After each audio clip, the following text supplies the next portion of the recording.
우리 한국말의 길이라는 이 길은 사람들이 정말 자주 쓰는 흔한 말입니다. 특히 우리말 한글에서 쓰이는 이 길, 이 한 글자, 이 단어가 참 좋다는 생각을 이번 주에 해봤어요. 길이라는 단어가 여러 표현으로 사용되는데 뭐 어김이 입에 이게 착 감기기 때문이도 있지만 또 길이라는 것은 순수한 우리 한글이라고 합니다. 한자를 쓰기 전부터 길이라는 이 단어를 우리가 사용했다라는 거죠. 뭐 길이 붙은 길자가 붙은 단어가 참 많죠. 무엇을 갖다 붙여도 말이 되는 것이 이 길인 것 같아요. 예를 들면 뭐 좁고 호젓한 길을 오솔길이라고 하지 않나. 또 낮은 산 비탁 기슭에 있는 뭐 자드락길이라고 하지 않나. 또는 돌이 많이 깔린 돌서 더리길이나 뭐 돌러 덜길이라고 하기도 하지 않나. 어느 책을 읽으면서 보니까 이 애움길이라는 게 있더라고요. 처음에는 이 길자가 그 길자인 줄 몰랐는데 이 애움길이라는 것이 빙 둘러서 가는 멀고 굽은 길이라는 의미라는 거예요. 둘레를 빙 둘러싸고 있는 이 동사 애우에서 나온 길이 이 애움길이다. 참 길이라는 단어는 단어 자체만으로도 문학적이고 철학적이고 사유적이다라는 생각이 듭니다. 그런데 길은 단순히 사람들이 밟고 지나가는 것만을 의미하고 있지는 않습니다. 예를 들어 아무리 생각해 봐도 길이 없어 라는 말이나 또 내가 갈 길을 가야겠어 라는 이러한 표현들을 쓰는 거 보면 길은 삶에서의 방법이거나 삶 전체라는 것을 알 수 있습니다. 영어 단어에서도 길을 번역한 단어들이 여러 가지가 있죠. 우리가 잘 쓰는 road라는 단어와 또는 pathway라는 단어와 아니면은 way라는 단어를 씁니다. 이 way라는 영어 단어는 우리말 길과 어쩌보면 가장 유사한 의미를 담고 있다라는 생각을 합니다. 내가 가는 길, my way 그러잖아요. 그렇죠? I did it my way. 근데 우리의 인생길도 그렇고 영원한 삶으로 이어지는 길도 그렇습니다. 예수님께서는 나는 길이요 진리요 생명이니 했잖아요. 그 영어 성경에서는 I am the way and the truth and the life라고 그랬어요. 그러니까 똑같은 길인데 그게 바로 가는 길, 우리가 밟고 지나가는 길의 의미보다는 바로 방향을 제시해주고 있다라는 거죠. 여러분과 제가 인생을 살아온 길을 한번 생각해 보시기 바랍니다.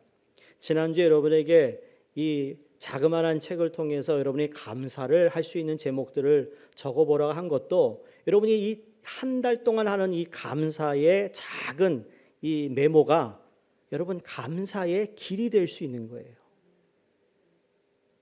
길이라는 건 사람들이 지나가면 지나갈수록 없었는데 길이 생기는 거예요. 특히 아프리카나 정글에 가면 여러분 거기에 길을 놓지 않았지만 그 빌리지에서 빌리지로 옮길 때마다 그 주민들이 다니던 길이 그렇게 생긴 거예요. 그래서 오래전에 선교사님들이 그 오지에 가서 선교를 하시는데 거기에서 기도를 하자. 여러분 기도하자. 그래가지고 기도하는 천막을 만들어서 그 기도의 집이라고 해서 거기서 기도를 쭉 하셨다가 선교사님이 이제 다시 본국으로 돌아와서 다시 뭐 선교 보고하고 한 달 후에 돌아가기로 해서 그 선교지를 출발해서 다시 본인의 고향으로 돌아왔어요.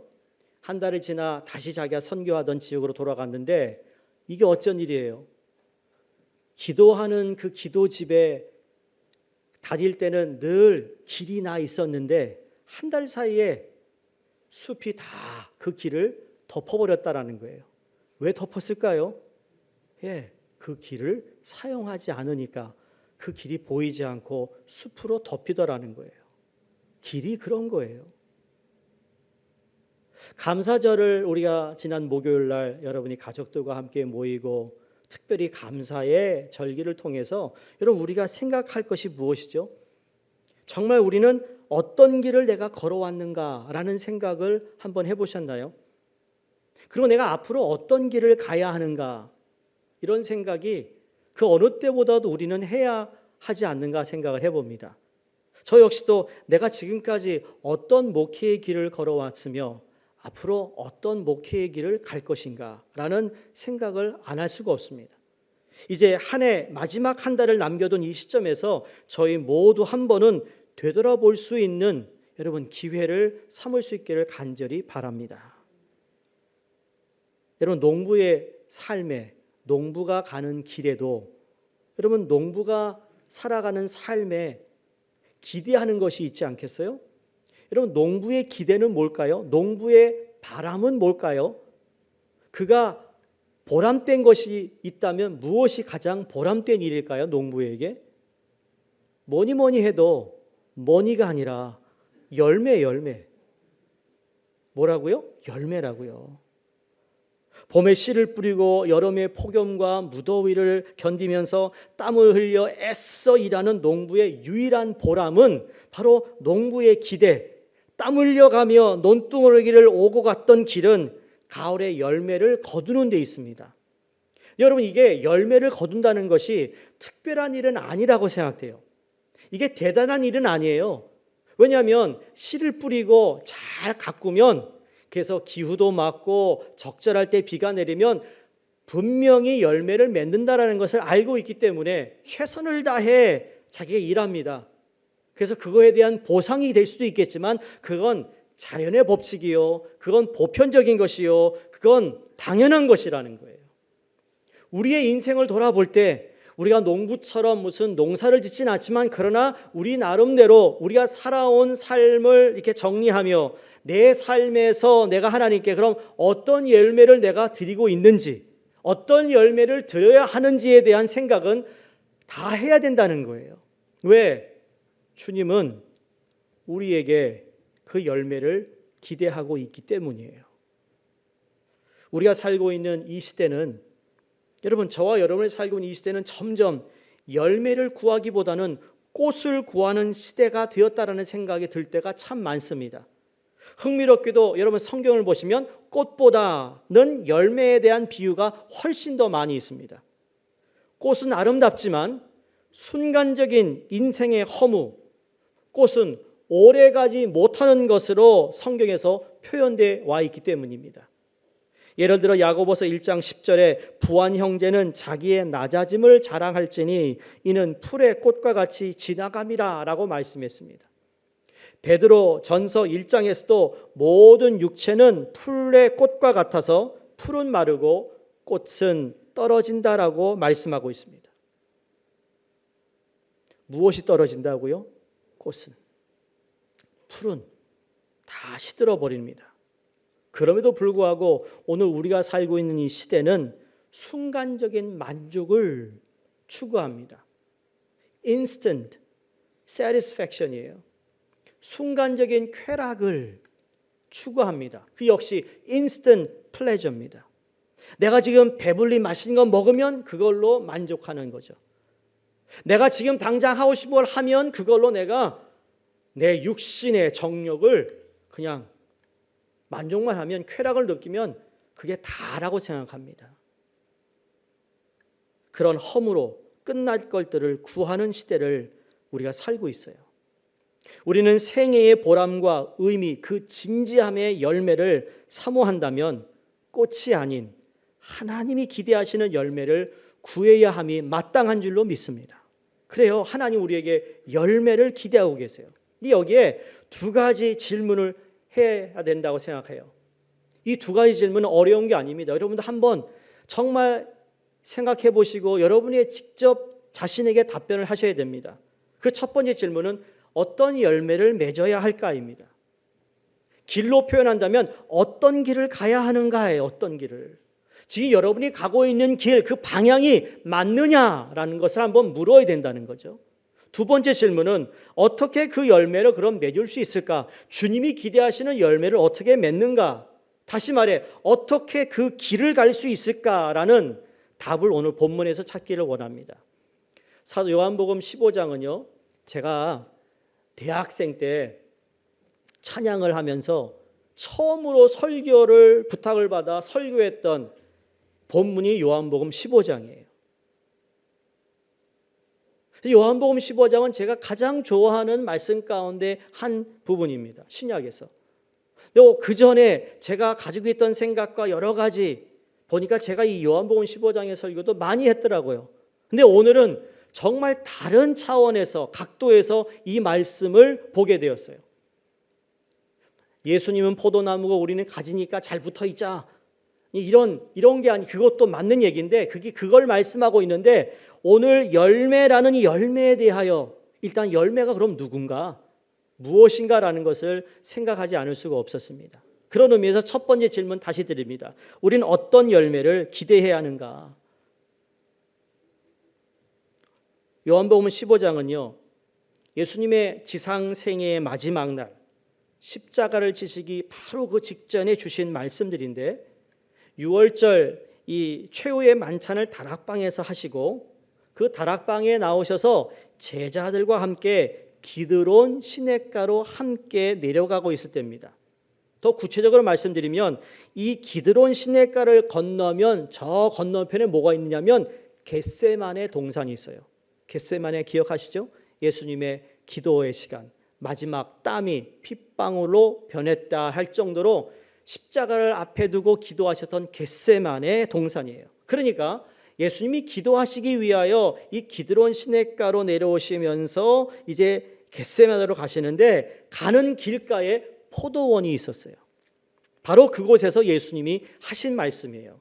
예수님의 비유를 보면 거의 우리 일상생활에서 늘 그냥 보거나 듣거나 우리가 직접 경험할 수 있는 그러한 내용들을 가지고 말씀하시는데 포도원을 보시고는 예수님이 제자들에게 말씀하신 거예요. 3년 동안 함께 있던 제자들과 자신의 삶을 나누셨던 예수님, 그들을 사랑하셨던 예수님, 그들에게 정말 천국의 이 땅에서 찾을 수 없는 교훈을 주셔서 어떻게 하면 이 제자들로 하여금 하나님의 귀하신 뜻을 가능한 한 여러 각도에서 가르치려고 하셨던 주님의 모습을 우리가 엿볼 수가 있는 것입니다. 바로 이 포도원이 있는 길가로 내려가시면서 그들에게 나는 포도나무고 자네들은 가지일세, 그러면서 지금부터 자네들은 열매를 맺어야 하네라는 주님의 모습을 우리가 보게 됩니다. 자, 그렇다면 예수님을 따르는 제자들이 맺어야 할 열매는 어떤 열매일까요? 다시 말해 우리가 예수 그리스도를 믿고 살아가는 사람들로, 그리스도인들로 우리가 살아가는데 우리가 맺어야 할 열매는 어떤 열매가 있는가? 두 가지를 생각할 수 있어요. 첫 번째로는 존재의 열매입니다. 무슨 열매요? 존재의 열매. 자, 예수를 믿고 나서 우리에게 주어진 가장 중요한 과제는요, 이제부터 내가 어떤 사람이 되느냐입니다. 어떤 사람이 되느냐. 자, 내가 예수를 믿어 구원받았어요. 하나님의 자녀가 되었습니다. 그리스도인이 되었어요. 그리스도인이 된 다음부터 우리에게 주어진 가장 중요한 과제는 내가 어떤 사람이 되느냐. 존재의 이야기예요. being이에요, being. 내가 어떤 존재가 되느냐예요. 우리는 예수를 믿는다, 교회를 다닌다 그러면 항상 무슨 일을 생각합니다. 여기에서 봉사하고 저기에서 헌신하고 무슨 결단하고 일과 연관된 걸 자꾸 생각해요. 열매도 그래요. 열매 그러면 내가 뭔가 열심히 해서 그거에 대한 보답으로 받는 것이라 생각하는데 여러분 그것이 아니라 그 이전에 가장 중요한 건 이 과제의 열매는 인격적인 열매를 의미하고 있어요. 존재의 열매, 내가 어떤 종류의 존재의 열매가 되느냐라는 것이죠. 이것이 신앙생활의 가장 중요한 첫 번째 열매라고 말할 수 있습니다. 사랑하는 수정교회 성도님들, 여러분이 무슨 일을 하나님 위해 하겠다 하기 이전에 나는 도대체 하나님 앞에서 어떤 열매로 내가 살아가고 있느냐가 더 중요하다라는 거예요. 사과나무에서 사과 나오는 게 당연하겠죠? 배나무에서 배가 나는 게 당연한 거예요. 그럼 내가 예수 그리스도로 구원받아 하나님의 백성이 되고 거룩한 백성이 되었다면 예수 그리스도를 믿고 난 이후에 나의 삶은 도대체 어떤 존재이냐라는 거예요. 우리 모두가 인생을 다 살고 나서 하나님 앞에 섰을 때 하나님 우리에게 제일 먼저 물으실 질문은 바로 이것입니다. 네가 나를 위해 무슨 일을 했니? 어떤 일을 했니? 어떤 위대한 일을 성취했니? 이것이 아니고요. 너는 나를 믿고 나서부터 어떤 사람이 되었느냐를 묻는다고 전 생각해요. 여러분, 이건 정체성입니다. 제가 늘 얘기하는데 나는 누군가? 나는 누군가? 내가 누구인가를 알아야 돼요. 근데 우리 한국 사람들은 나 자신을 소개하는 게 참 약할 때가 있어요. 뭐냐면 우리 유교 사상이 나를 자꾸 드러내는 거를 이건 도덕적으로 그 사람에 대해서 좋지 않다고 생각하기 때문에 가능한 우리는 우리를 낮춰서 얘기하죠. 낮춰서 얘기하지만 근데 또 표현은 그렇지 않아요. 늘 말씀드리는데 자존심은 센데 자존감은 낮아요. 자존심이 세니까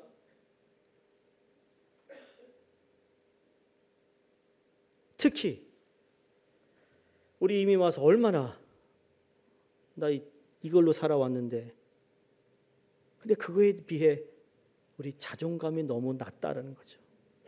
자존감이 더 올라오면 이 자존심과 매치가 되는 말이죠. 별 그렇게 일이 나지 않을 것인데 일이 터지는 이유는 낮은 자존감 때문이죠.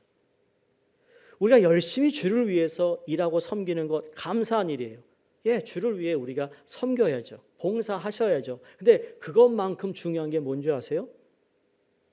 내 내면의 영적인 삶이 자꾸 인크리스 돼야 돼요.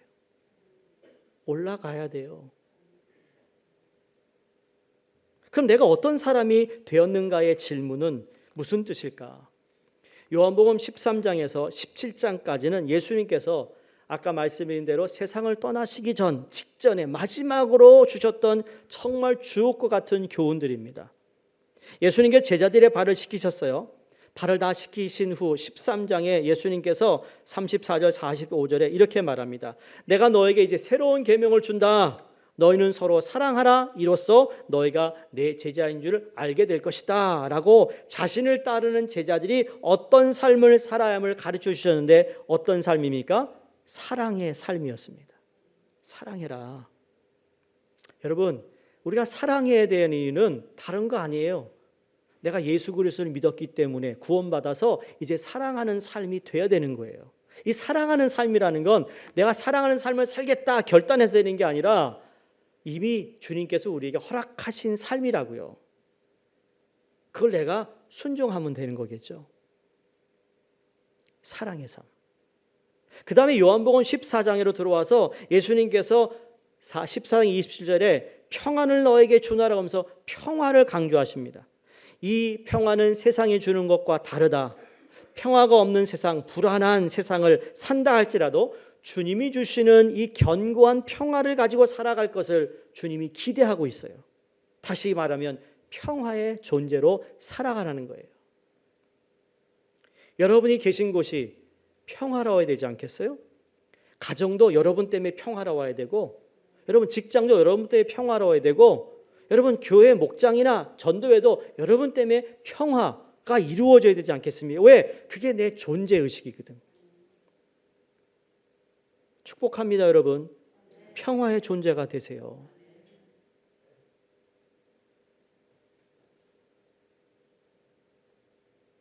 예수님이 산상 설교에서도 화평케 하는 자는 복이 있나니 그랬어요. 예수님은 항상 피스메이커였어요. 그 평화의 삶을 문제만 보지 말고 평화의 인격적인 존재로 살아라. 그리고 오늘 15장에 오셔서 우리 읽지 않았지만 11절에 보시면 11절부터 강조되는 단어들이 나옵니다. 반복되는 단어가 기쁨입니다.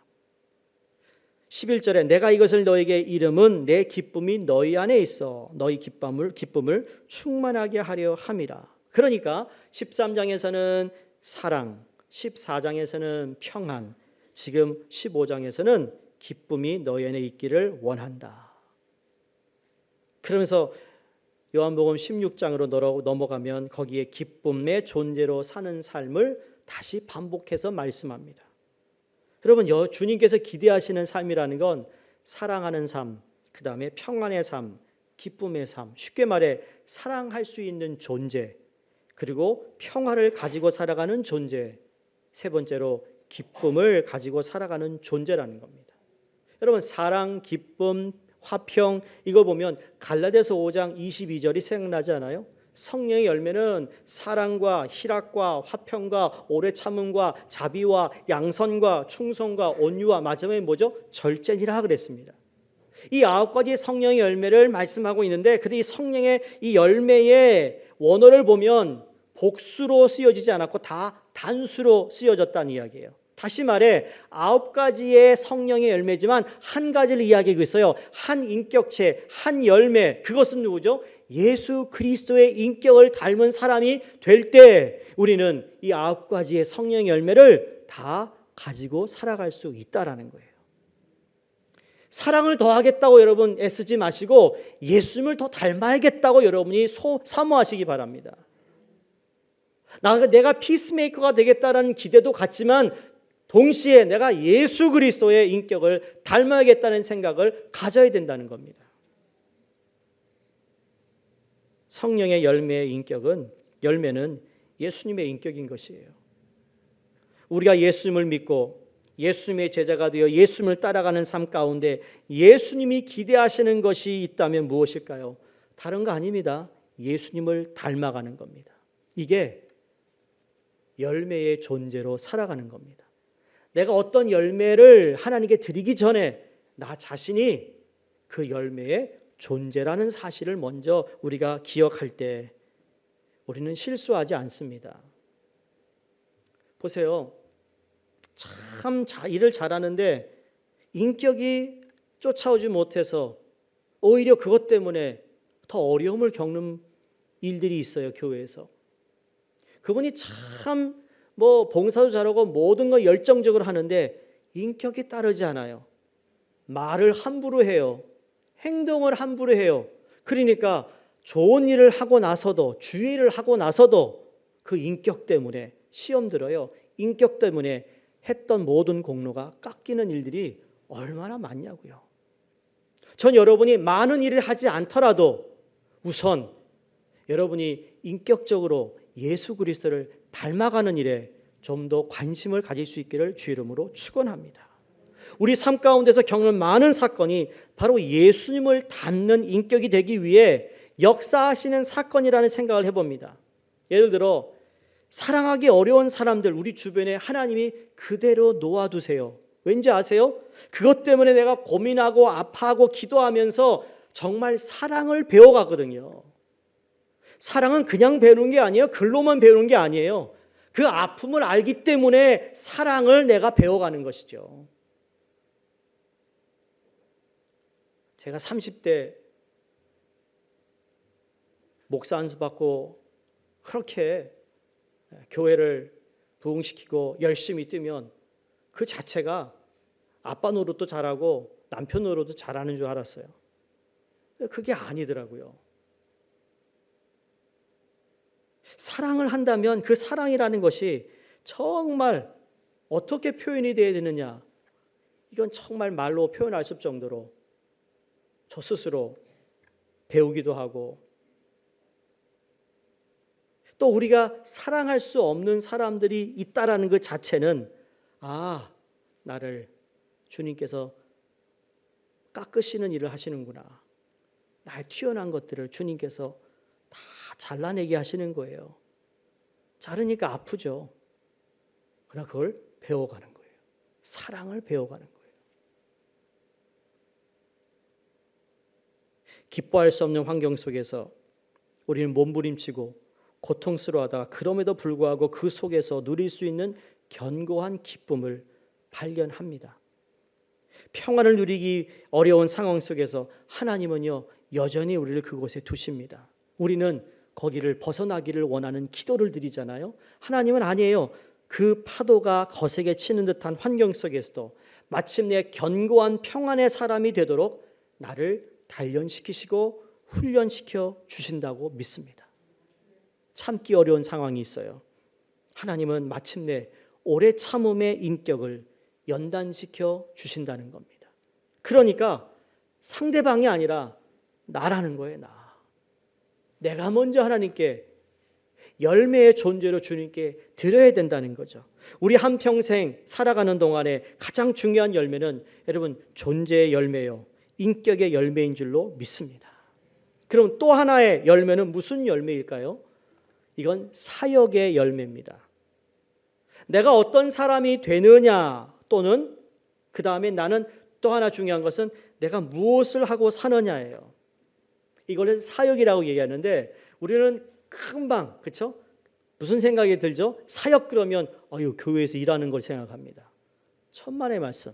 여러분, 교회에서 일하는 건 일하는 건데 우리의 삶 전체가 사역이 돼야 된다고요. 전 여러분이 교회에서 빛과 소금 되지 마세요. 교회에서는요 형제 자매 되세요.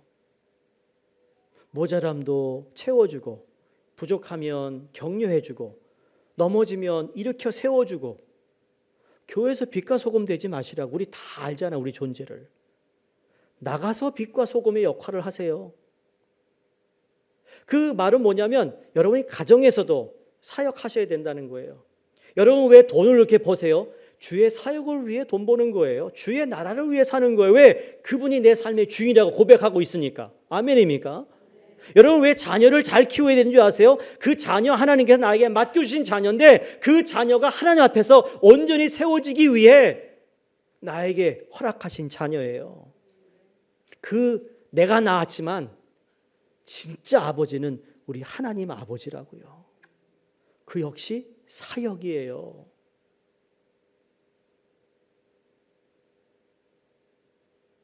팬데믹 때도 결혼식도 있었지만 장례식도 몇 차례 있었는데 장례식을 제가 집례할 때마다 참 인생이 이런 거구나.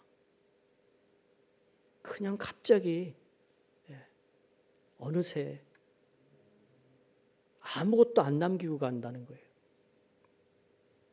여러분 아무것도 남기지 않아요. 그냥 남는 게 있어요. 내가 하나님 앞에서 어떤 열매를 드릴 수 있느냐. 열매는 하나님이 보세요. 공로보다 더 중요한 것이 우리에게 주어진 내 사역, 그죠? 교회에서의 사역은 아니라 내 삶의 사역이에요. 다 한 가지를 위해서 존재하거든요. 하나님의 영광을 위해서. 자녀 양육도 하나님의 영광이요. 내 비즈니스도 하나님의 영광이요. 직장도 하나님의 영광이요. 교회에서 헌신하고 봉사하는 것도 하나님의 영광이요. 이게 다 한 가지를 위해서예요. 분리되지 않았어요. 교회에서는 이런 식, 집에서는 저런 식, 직장에서는 무슨 식이라 해야 될지 모르겠어요. whatever식. 그거 아니라고요. 하나라고. 근데 이 사역의 가장 중요한 건 딱 한 가지를 우리에게 얘기합니다. 너는 그 사역을 통해 하나님을 증거하라는 거예요. 그 사역을 통해 전도하라는 거예요. 넌 그 사역을 통해 예수 그리스도가 너의 주인임을 증거하라는 거죠. 증인이 되라는 거예요. 그 사역의 열매를 주님께서 우리에게 요구하고 있습니다. 요한복음 15장 16절, 여러분 우리가 성경을 함께 읽어볼까요? 성경을 펴시고, 너희가 나를 택한 것이 아니요 내가 너희를 택하여 세웠나니 이는 너희로 가서 열매를 맺게 하고 또 너희 열매가 항상 있게 하여 내 이름으로 아버지께 무엇을 구하든지 다 받게 하려 함이라. 아멘. 주님께서 지금 하나님이 너를 택한 것은 너로 말미암아 열매를 맺게 하기 위함이야. 여러분 열매를 맺게 하는데 그 다음에 뭐라고 그러죠? 항상 있게 하여 내 이름으로 아버지께 무엇을 구하면 더 받게 한다. 자, 택하셔서 열매를 얻게 하셨는데 그 열매도 너무 좋은데 말이죠. 그 열매를 맺고 항상 그 열매를 맺을 때 네가 더 구하면 하나님이 다 주신다. 이런 복이 어딨냐고요. 이런 축복이 어딨냐고요. 이 말은 필요한 것도 주시지만 우리가 구하지 않은 것까지도, 아니 구하는 모든 것을 하나님은 다 포함해서 주실 수 있는 분이라는 겁니다. 내가 너희를 택하여 세웠나니, 근데 주님 우리를 택하신 이유가 과실을 맺게 합니다. 우리 주님 앞에 왔습니다. 우린 주님 앞에 와서 은혜를 받았어요. 구원받았어요. 용서받았어요. 기쁨을 얻었어요. 여러분, 인생의 의미를 알게 되었어요. 그렇다 이제는 가야 하는 거예요. 여러분, 우리가 이미 하나님의 사랑과 은혜가 뭔지를 다 알고 있어요. 근데 열매가 없는 것은 가지 않아서예요. 안 가는 거예요. 간다고 마음은 먹었는데 아직도 안 가고 있어요. 너희는 가서 모든 족속으로 제자를 삼으라고 했는데, 여러분 이 말은 그냥 선교지가 라는 얘기가 아니에요.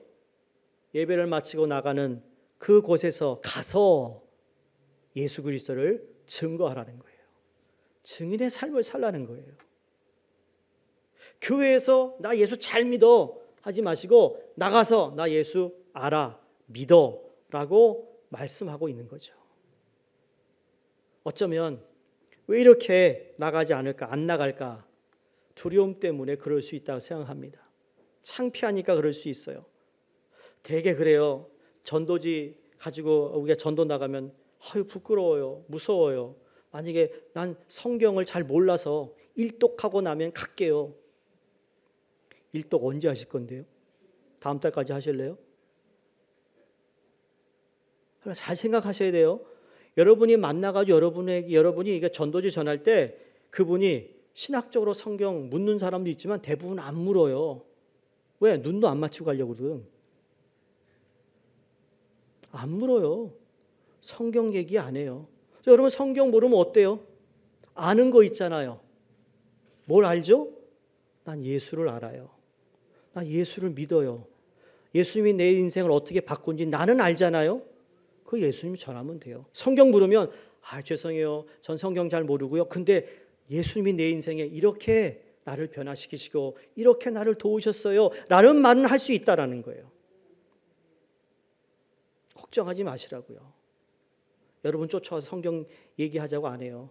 근데 쫓아와서 성경 공부하자 그러면 저한테 전화 주세요. 하도 이상한 성경 공부가 많으니까. 정 말이 딸리거든 전화번호 받아서 우리 목사님께 전화하라고 그럴게요. 안 받아요 그 사람.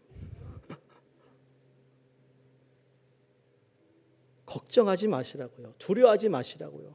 아마 그래서 예수님이 마태복음 28장 마지막까지 주님이 무슨 말씀하셨죠? 모든 족속으로 제자를 삼으라 말씀하시면서 내가 세상 끝날까지 너희와 항상 함께 있으리라. 우리와 함께 하실 것을 주님이 약속하셨어요.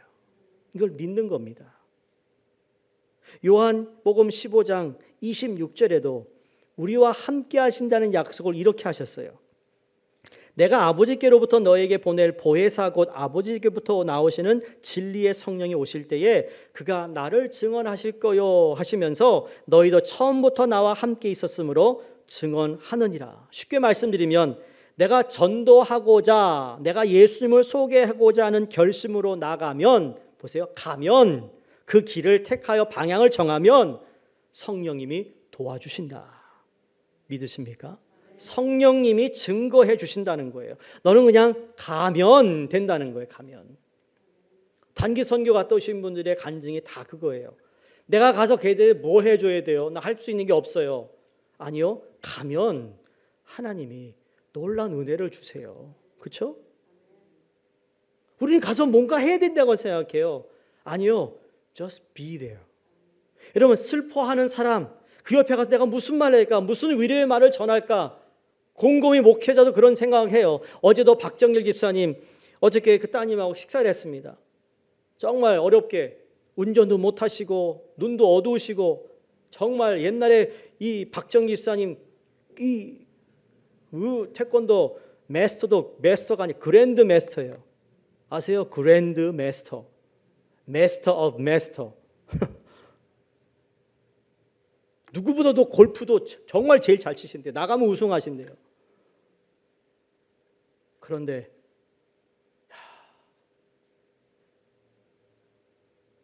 그냥 하시고 싶은 말씀 하시고 네 옛날에 박수호 목사님 우리 이사할 때 이삿짐 다 날라주셨다고 옛날 얘기하시면서 인테리어 권사님 건강하시냐고, 이현재 권사님 건강하시냐고, 박혜용 장로님 건강하시냐고. 예, 건강하세요. 그 약속을 했어요. 직접 운전을 못 하시니까 한 달에 한 번씩 오기로 했어요. 다음 주 오시라고 그랬어요. 다음 주 우리 36주년 기념 창립 예배인데 집사님 가정이 35년째 다니지 않느냐고 수정교회.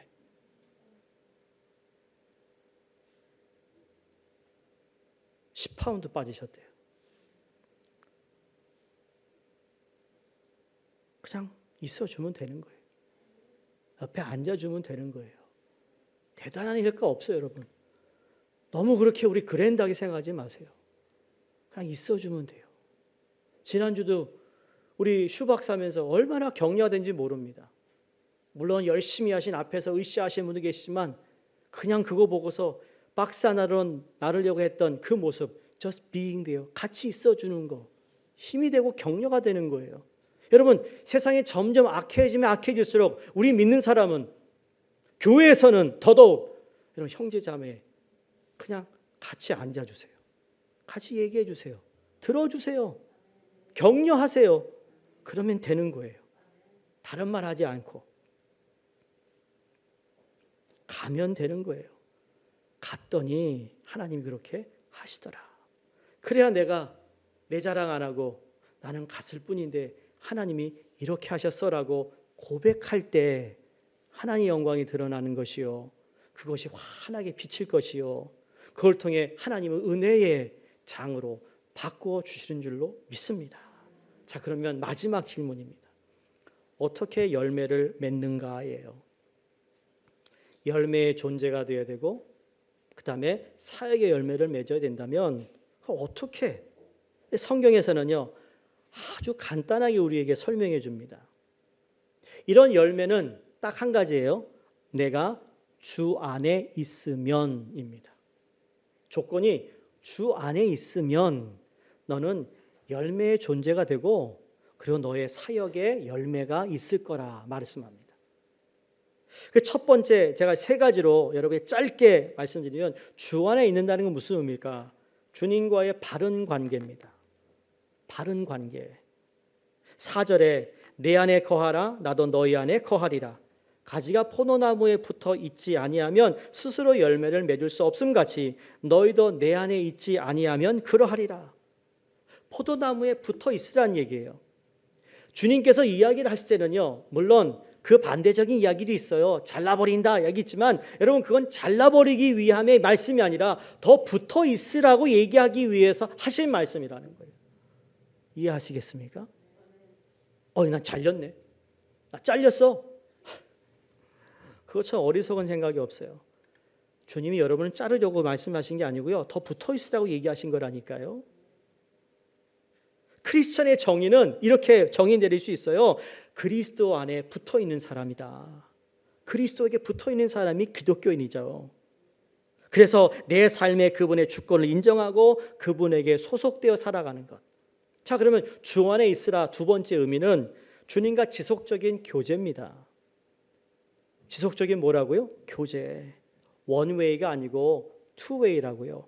예수님을 믿는 순간 우리는 예수님과 관계 속에 들어가는데 주님과 관계 속에 들어간 사람들에게 중요한 것은 이제부터 주님과 교제를 해야 한다는 겁니다. 어떻게? 지속적으로. 7절에 보시면 주님과 교제하는 방편을 이렇게 얘기합니다. 7절 다시 한번 읽습니다. 너희가 내 안에 거하고 내 말이 너희 안에 거하면 무엇인지 원하는 대로 구하라. 그리하면 이루리라. 무슨 말씀이에요? 내 말이 너희 안에 거하면, 다시 말해 하나님의 말씀 성경이 너희 안에 거하면 말씀을 읽고 묵상하는 지속적인 삶을, 그 지속적인 말씀의 길, 묵상의 길, 하나님과 교제하는 길을 내가 계속 매일매일 작은 시간이라도 내가 드린다면 그 안에 거하는 것이 된다는 것이에요. 한국의 선한 목자 교회 담임하시는 유기성 목사님, 몇 달 전에 여름인가요? 뉴욕에 오셔서 함께 식사를 했어요. 제가 대단해서가 아니라 저희 집사람 사촌 오빠니까 이렇게 오셔서 함께 식사를 하면서 참 큰 교회를 하시면서도 참 겸손하게 목회도 후임자 정해 놓으시고 일찍 또 은퇴하시는 이 모습을 보면서 참 존경스러운 분이죠. 이분이 가장 중요시하는 게 뭐죠? 주님과 동행인 거예요. 주님과 동행의 삶, 영성 일기 쓰기. 그래서 한국에서도 그 운동을 벌이셔서 예수님과 동행하는 삶 우리가 살자. 근데 그분이 강조하는 것도 그분 안에 거하라는 거예요. 그분의 책을 보면 그분 안에 거하는 거, 말씀 안에 거하는 것밖에 없다라는 거죠. 그래야 인격이 변하고 내 사역에 하나님의 열매가 맺힌다는 거예요. 여러분 친한 친구들을 생각해 보시기 바랍니다. 친한 친구가 되기 위해서 어떻게 하죠? 여러분의 친한 친구는 어떤 친구죠? 내가 하는 말 다 들어줘요. 다 들어줘요. 듣고 말하는 가운데 친해져요. 뭔가 서로 통하는 게 있어요. 여러분, 주님의 말씀을 듣고 진지하게 응답하는 것이 기도인데, 주님의 말씀을 읽고 묵상하면서 주님, 제가 이 말씀대로 살지 못했네요. 주님 도와주세요. 이렇게 기도하잖아요. 이 말씀과 지속적인 교제 안에서 열매가 맺어진다는 겁니다. 마지막 세 번째로는 열매를 맺으려면 여러분 주 안에서 순종해야 합니다. 여기 강조된 단어, 오늘 읽은 본문에 강조된 단어가 주 안에 거한다입니다. 여러분, 주 안에 거한다라는 말을 다시 표현하면 사랑한다입니다. 사랑한다. 왜 거기에 거하고 싶을까요? 사랑하니까, 좋아하니까. 왜 그 사람을 만나 계속 그렇게 이야기를 나눕니까? 좋아하니까, 통하니까. 결국 사랑하기 때문에. 주님을 사랑해요. 사랑하는 말을 또 쉬운, 이게 말처럼 쉽진 않아요. 살아가는 것이. 그럼에도 불구하고 주님을 사랑하는 구체적인 증거가 무엇인가? 내가 주님을 사랑하고 있다는 것이 어떻게 증거되는가? 오늘 9절 10절 말씀입니다. 제가 읽습니다. 아버지께서 나를 사랑하신 것 같이 나도 너희를 사랑하였으니 나의 사랑 안에 거하라. 내가 아버지의 계명을 지켜 그의 사랑 안에 거하는 것 같이 너희도 내 계명을 지키면 내 사랑 안에 거하리라. 여기 계명은 말씀인 거예요. 하나님 우리의 주신 말씀들이요. 예수님이 하나님 아버지의 계명을 지켜 그의 사랑 안에 거하셨다고 말씀하고 있어요. 성부의 하나님의 말씀을 철저히 순종하여 십자가에 달려 죽기까지 하신 그 아들의 순종을 얘기하면서 우리도 주님처럼 하나님의 계명을 순종하는 자로서 하나님을 사랑하는 자가 될 때 우리는 주님 안에 거하는 자가 된다는 것을 증거하고 있습니다. 사랑하는 성도님들, 우리가 그 어떤 일을 하기 이전에 나 자신을 하나님께 먼저 정말 열매의 존재로 드려지고 있는가를 다시 우리가 되돌아보며 앞으로 우리의 사역이라는 것이 교회 안에서의 사역이 아니라 삶 전체의 사역 속에 무엇이 증거되어야 된다고요? 예수 그리스도가 증거되는 삶. 여러분의 직장 동료가 봤을 때 참 정말 예수 그리스도 닮았다. 정말 기독교인 같다. 교회 다니는 사람이란 얘기 여러분 좋은 거 아니에요. 요새는 교회 다니는 얘기에 대해서 부정적인 이미지가 더 많아요. 오히려 참 신실한 정말 저 사람을 보니까 내가 예수에 관심이 있다. 그래서 교회 가고 싶다. 바로 이 사역이 아름다운 열매가 된다는 사실입니다. 우리 수정교회 성도님들 이제 한 달 남고 새해가 시작되면서 새해에 새 마음을 가지고 하지 마시고 오늘 말씀을 통해 내가 인격적 열매, 예수를 닮은 인격, 그래서 이번에 저희가 2020년 기억하세요? 들어오시면서 우리는 하나님의 뭐예요? 하나님의 뭘? 우리 찬양하는 거 있죠? 예, 하나님의 소원을 이루고 예수님의 성품이 나의 인격이 되고 성령의 권능. 예, 그래서 우리가 능력을 받는 이것이 우리 끝까지 지속적으로 이어지는 이 축복된 삶이 이미 주어졌음에 여러분이 이를 위하여 부르심을 받았고 이를 위하여 더 하나님을 사랑하시고 이웃을 사랑할 수 있기를 주의 이름으로 축원드립니다. 기도하겠습니다.